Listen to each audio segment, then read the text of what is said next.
Mr. Chairman, members of the committee, thank you for the opportunity to come before you this morning and present House Bill 298. Mr. Chair, I believe there is a committee sub. There is. I'll entertain a motion. Motion and second to adopt the committee sub. All in favor? Aye. All opposed?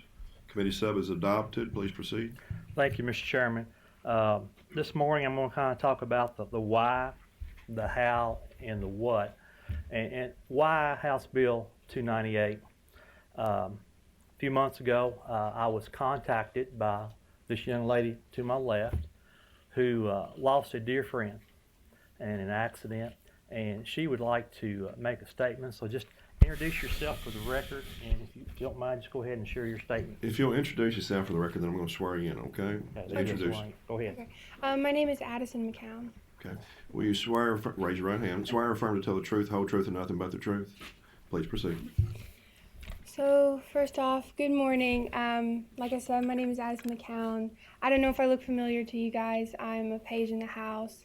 I bring you your waters, your co-sponsor sheets, and I establish a connection with you.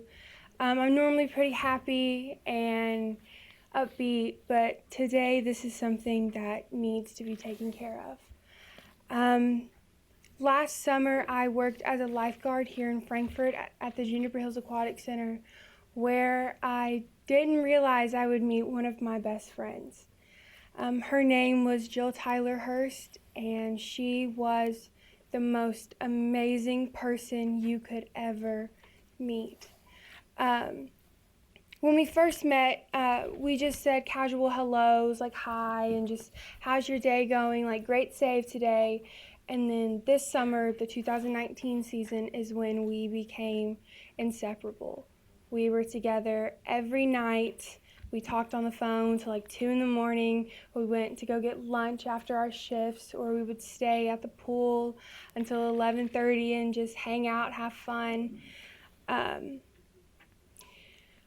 But when everything had happened, there was only one thing that really came to my mind, and that was there needs to be something that's done so this never happens again. So just a little bit about Jill. She was going to serve our country, Air Force. Her dream was to serve as a flight attendant to constitutional officers, members of the Supreme Court, and members of the President's Cabinet. She also wanted to have 5 kids too. On the last day I saw Jill, it was the most perfect day you could ever imagine. We were working the same pool together. I saw her do 3 amazing saves. She saved a little kid from drowning in 13 feet of water, and I am so proud to call her one of my very best friends. On September 6th of 2019 at 10:54 p.m., Jill was going straight on a green light.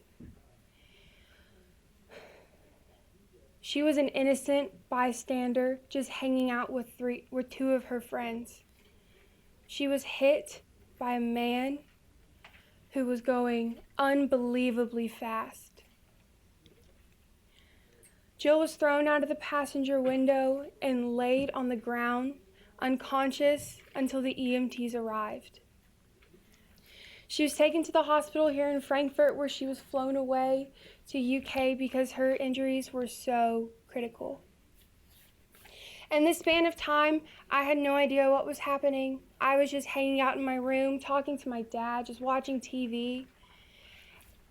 And then I got the call.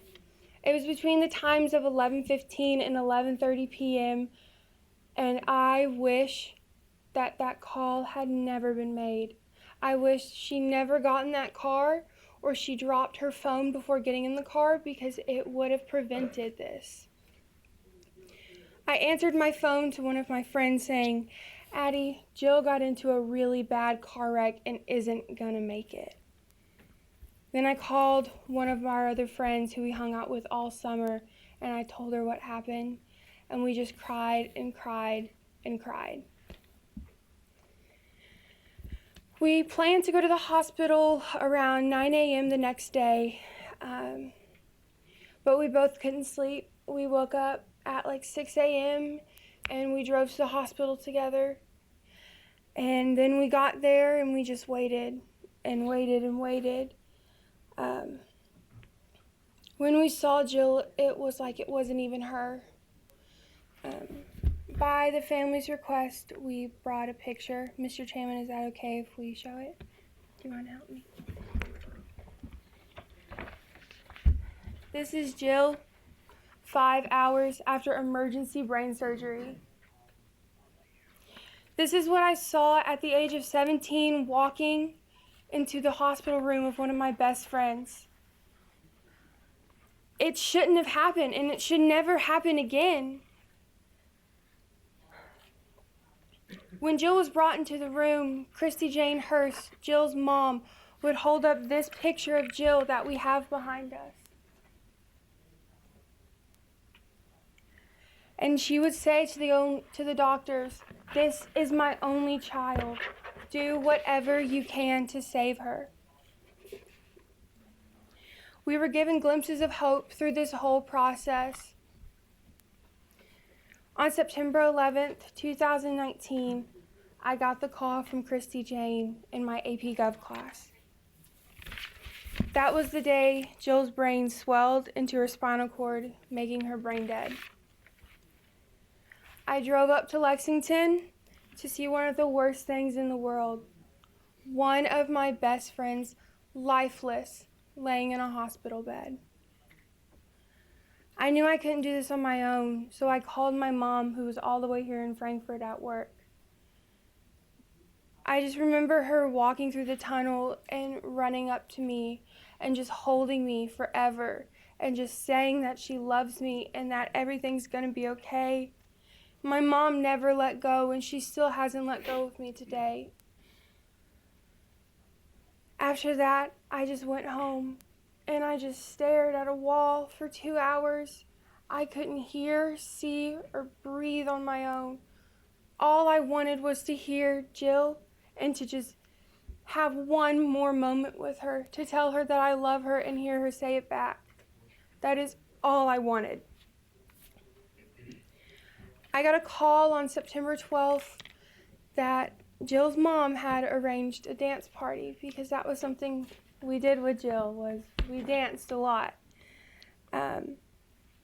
So at 10 p.m. on September 12th, myself and some of my closest friends, who have now become family, went up to the hospital, and we listened to all of Jill's favorite songs and just danced. At the end of the night, we sang her favorite hymn around her hospital bed. Let there be peace on earth, and let it begin with me. Let there be peace on earth, the peace that was meant to be. The hymn goes on to say to take each moment and live each moment. And that's what Jill did. She took every moment she had and she lived. She lived it to the absolute fullest. After that, we stayed in the hospital room for about 20 minutes, just saying goodbye, kissing her, telling her how much we love her and how grateful we were to have known her. Jill didn't end that night. Although she may not be here with me physically, and I may not be able to talk to my best friend anymore, Jill saved 5 lives while losing hers in the process. She donated her organs to 2 people she knew, and 3 she didn't. On her whole 18 years on this earth, Jill was a giver, and she never stopped until that final breath. The heart recipient contacted Chrissy Jane and Jerry, and they get to go meet him sometime this week. Christy Jane wanted to point out that the only communication she had with her daughter during that time was to listen to her breathe with a ventilator or to listen to her heartbeat with a stethoscope. It wasn't enough, and it will never be enough. On the last day I saw Jill, it was 5:45 in the morning. I had gotten to the hospital in time for her honor walk. An honor walk is something that hospitals put on when a person donates their organs. The hospital told Christy, Jane, and Jerry and the rest of the family that this was the largest honor walk that they had ever seen. We filled 2 hallways full of people. All of those people loved Jill so much. I remember seeing Jill being rolled across and taken down the elevator to go to the OR. She had a donate life flag on top of her. It was something that I wouldn't wish my worst enemy to see. No one ever deserves to feel this way.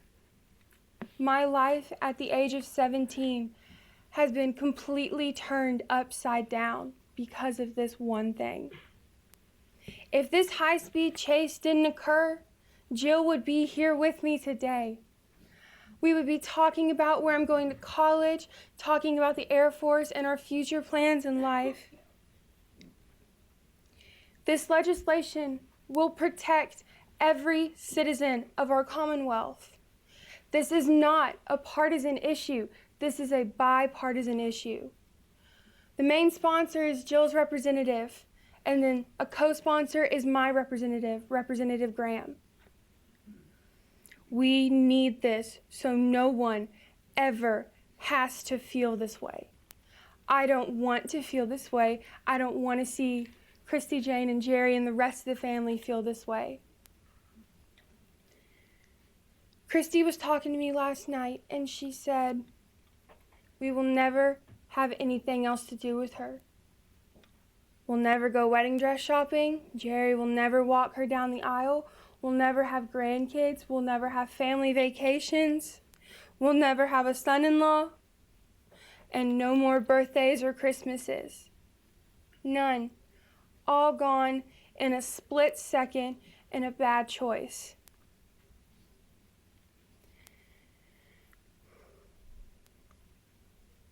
In just a second, Jerry and Christy lost their only daughter, their miracle baby as they call her.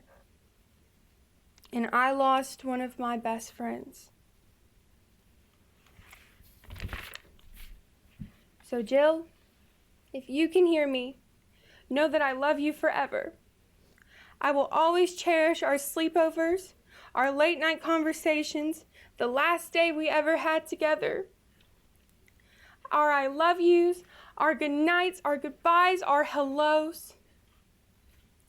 I am so proud to be your friend. You gave me the greatest gift anyone could ever get. Pure, honest friendship. Jilly, I am so proud of you, and I will be proud of you till the day I die and see you again. You saved 5 people that day. I will always love you. I'll see you again one day, Jill. Mr. Chairman, members of the committee, thank you for allowing Addison the time to share about Jill Hurst.